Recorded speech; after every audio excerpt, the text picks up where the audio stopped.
Okay, so I don't know if your phone does this, but on my phone, you have like every week it gives you like a report of how good your how much time you're spending on your phone per day.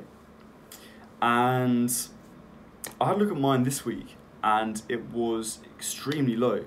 Like it was literally like an hour per day, and this was really like I was really impressed with myself because I was like, that's like the kind of time that I think it's good to spend on your phone, 1 hour a day. Like that is like the dream goal for most people to spend an hour a day. And yeah, I was really happy with myself, and I was thinking a lot about how I managed to do this, like how I managed to get my hours down so much on my phone.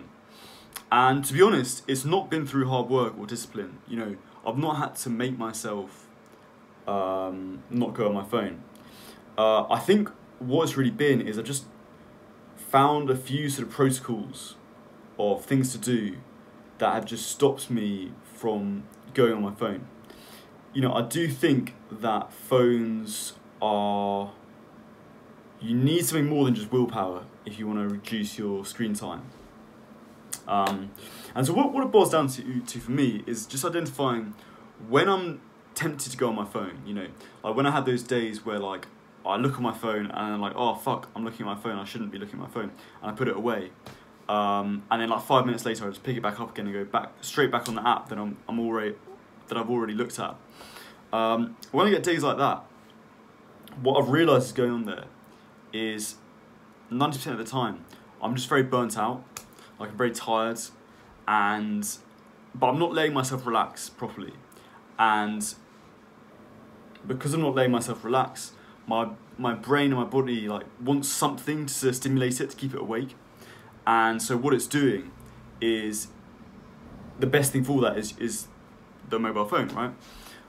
So it will just grab that and look on YouTube Shorts, and that kind of numbs the feeling of being tired, or being burnt out.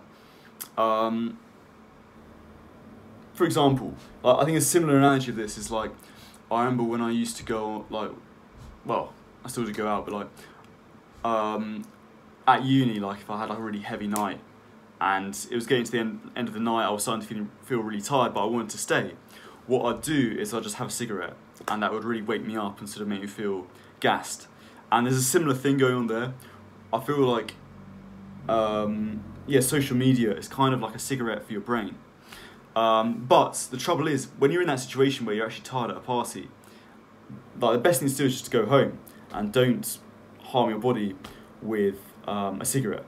Well, it depends what's important to you. Maybe in some sense you're serving yourself better if you take the hit on your health and stay. But if we're just measuring the metrics of like what's good for your body, what's good for your lungs, the best thing to do is just to forget about trying to get the gains from staying in that social situation and just go home. And it's a similar thing with going on your phone. If you find yourself constantly gravitating towards going on your phone, what that means is you're not allowing yourself to relax properly. I think particularly in this space, people don't really let themselves relax properly. And people will not burn out. They say it doesn't exist and stuff like that, but the truth is, it does exist. And I'll get into talking a bit more about burnout in another video, because I think I've figured a lot of that out as well. But if you're constantly gravitating towards going on your phone, you are tired, you are fatigued, you are burnt out in some way. So the thing to do is to find a way to decompress in a slightly healthier way. And basically, what you probably need is just a bit of escapism. That's basically what you're getting on your phone anyway. But it's a very short, very bad form of escapism. What you want is something slightly healthier. And so what I've done recently, because I have felt quite burnt out recently, is I've just let myself just watch stuff like on Netflix, just kind of TV shows, films, just anything that's kind of some kind of long form content. And that's that allowed me to completely sort of relax and sort of repair and recuperate myself a bit. And that means I'm not drawn to my phone anymore, because it's much better for me just to sit and watch something than to go on my phone. You know, it's what I'd much rather be doing, watching something, than going on my phone anyway. And so it's just a case of allowing myself to do that. So I know this sounds quite soft, I know it sounds a bit kind of, I don't know, something that, you know, someone with not very much discipline would tell you, but I really think, like, give this some serious thought if you're addicted to your phone, because it's really done wonders for me. Like, I remember one day recently I was particularly burnt out, and I came back home and I thought, you know what, I'm just gonna not do anything this evening, I'm just gonna watch something on Netflix. That's what I did, and got to like 9 o'clock in the evening. I went downstairs to find my bag, and I found that my phone was still in my bag.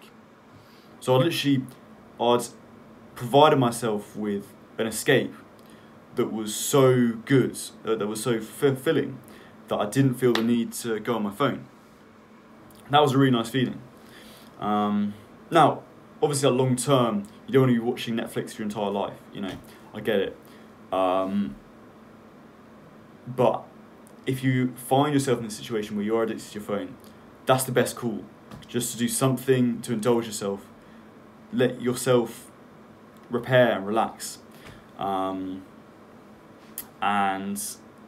that's much better than going on your phone. So that's really it, guys. What I would say, I did talk about burnout briefly in this video. I'll go into it in more depth in another video.